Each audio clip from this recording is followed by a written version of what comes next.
Do you like receiving dividend income? If you do, I bet you like receiving dividend payments every month even more. But what's better than a passive monthly income stream of growing dividends, dividend income, and capital appreciation? I like receiving dividends every month, but I also like to see my portfolio value grow over time. This is why I only target a few specific monthly dividend paying stocks and funds with a long track record of increasing monthly dividend payments and long-term capital growth. My absolute favorite monthly payers are Realty Income, Main Street Capital, and Stag Industrial.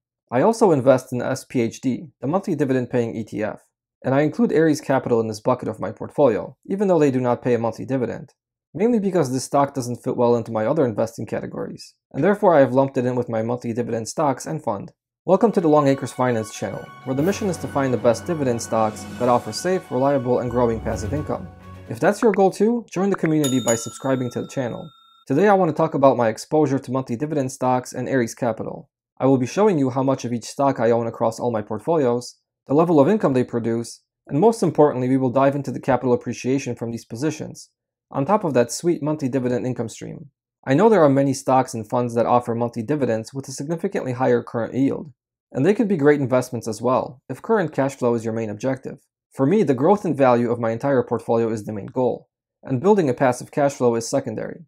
Even if you're interested in higher yields, I hope you stick around to see why I like these specific stocks, and maybe they can find room in your portfolios as well.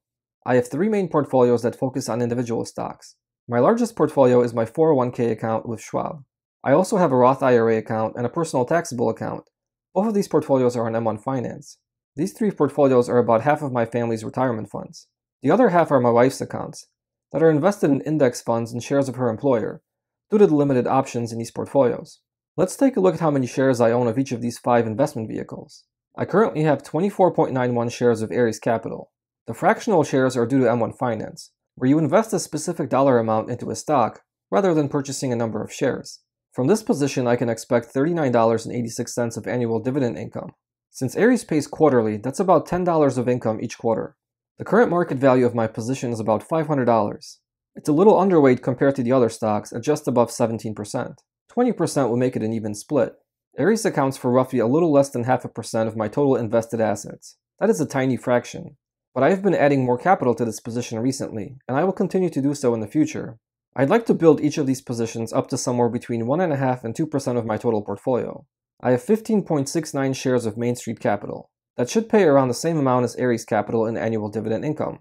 This equates to about $3.22 monthly, which might not even be enough for a cup of coffee. That's okay though, I'm still building out these positions, and they will continue to pay more money each month.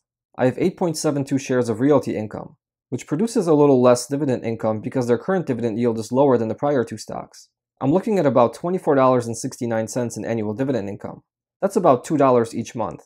I own 15.93 shares of Stag Industrial. That pays $23.10 annually. This is just shy of $2 per month. And I have 11.86 shares of SPHD. That pays $20.52 annually. Collectively, these 5 positions pay an annual dividend of $146.77. You may think that isn't a whole lot of dividend income, but after 1 year, I'll have $146 more than I had a year before. And I'll be adding contributions to these positions, and maybe next year they'll pay more than $200. And in a few years, they can grow into $1,000. These 5 positions currently account for 2.75% of the total market value of my portfolio. The target for the future is to expand this allocation to about 8%. This will mainly be driven by future contributions, and may take many months or even years to fully build out. I have the time and the patience to make this happen. The average dividend yield of these stocks and fund is 5.07%. To me, that is a very attractive starting dividend yield. The dividend yield from my current positions is 4.99%. The slight underallocation to Ares Capital is pushing the average yield down just a bit, but it's still very close to that nice and round 5% number. I like all 4 of these stocks because they are well-run businesses that offer value to investors. SPHD rounds this segment of monthly dividend payers out for me, offering exposure to 52 unique positions. Realty Income is one of the holdings in the SPHD ETF, so I essentially own more of Realty Income by owning this fund, which is fine since it's just a tiny amount more of a business I like anyway. In addition to the healthy stream of dividend income, these positions also offer a very good overall return and help grow the value of my portfolio. That is the primary reason why I have chosen to invest in these 4 stocks and SPHD. The great dividend income is just an added bonus. Let me show you just what I mean when I say these positions offer great total returns. Looking at 2021 through month-end June, we can see that each position has a positive return.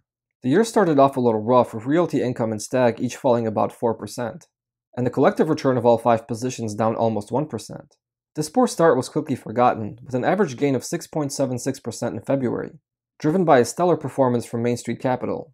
March and April were just more of the same great performance, with gains of 6.75% and 6.77%. Then we had a small pullback in May of negative 0.43%, and a recovery in June with 0.84% tacked on, to wrap up the first half of the year. After 6 months, my 5 positions are up almost 21% collectively. My individual positions aren't up as much, since I've been adding to these stocks during the last 6 months, but the shares I owned on January 1st are up almost 21%. That is amazing growth to me. Main has offered the largest gain, exceeding 30%, and Realty Income looks to be the straggler of the bunch, up just shy of 10%. Even if these positions will return half of this percentage during the next 6 months, I would be ecstatic. You may be thinking that maybe 2021 is just an exceptional year for REITs, BDCs, and an ETF that mainly targets value stocks. And you'd be correct. These positions did not have the best return last year, and trailed the broad market in the tech stock rally. They also face some future headwinds should interest rates rise, but there aren't any stocks that come with no risks. Let's look further into the past to see what type of returns these 5 positions offered investors. We can look as far back as 2013 to see returns for all 5 positions. While the 4 individual stocks have longer track records, SPHD was not around prior to 2013. If you look at column C that shows the returns for 2020, it shows a very poor looking return for the year. Collectively, these positions lost 7.3%. The pandemic was not kind to their business models. Real estate and loans in general were more impacted by the pandemic than many other industries.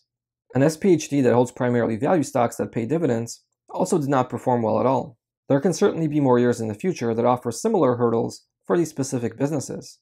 But if we look further back, we can see that there were years where these businesses thrived. In 2019, they offered a collective return of 28.48%, which is a phenomenal return, although one that came up short of the broad US equity market. SPY, the S&P 500 ETF, was up 31.22% that year. But that isn't a very wide margin to me. And as you can see, these 5 positions are offering a more attractive return thus far this year. Also looking at 2018, our 5 positions returned 1.3%, which is pretty low. But the broad US equity market lost 4.56% that year.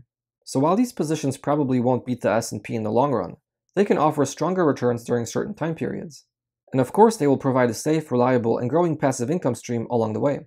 Over this 8.5-year period, the average annual return for all 5 positions was 12.69%, which is a very respectable rate of return to me. The S&P offered a better annual return during the same period, but didn't pay out nearly as much in dividend income. If you could guarantee me a 12.69% annual return for the next decade, I would take that deal blindly. With this rate of return, your original investment would double every 5 2/3 of a year, so it would double almost twice during the next decade. That would turn my current $2,900 position into almost $10,000, assuming I add no additional capital. I don't know what's in store for these specific stocks in the future, nor for the stock market as a whole, but I do know that I personally believe these are sound companies, and that is the primary reason I own them.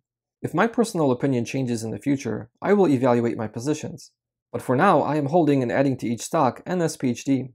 You should determine for yourself whether or not these positions meet your criteria for a good business and fit your overall portfolio and strategy. If they do, fantastic. And if not, that's okay too. There are plenty of great investments out there to choose from. I recently came across 2 unique monthly dividend investment ideas that I intend to look into further. I haven't had the chance to review them thoroughly, but if I do, they may find their way into my portfolio. The first is the BlackRock Science and Technology Trust, ticker symbol BST. The science and technology part is what caught my eye. This closed-end trust holds names like Amazon and Microsoft and offers a 6% dividend yield. They pay such a high yield through capital gains and by using derivatives. It's certainly an interesting approach for a monthly dividend-paying strategy. I have to do a lot more digging into it before I have a full understanding, but it's definitely an intriguing idea. The other monthly payer is Chicken Soup for the Soul Entertainment, ticker symbol CSSEP. Again, I was captured by the name of this company, and decided that I wanted to know more. Their preferred shares offer a dividend yield of more than 9%. The company publishes books and distributes a variety of video programming, with the main goal of being socially inclusive. It's definitely a nice message to put out into the world, but we can't judge how profitable or well-positioned the business is by their mission statement. I will dig deeper into this company to see how safe of an investment it is. And I figured I'd share it here with you to see if anyone already knows more about this stock, and specifically the preferred shares.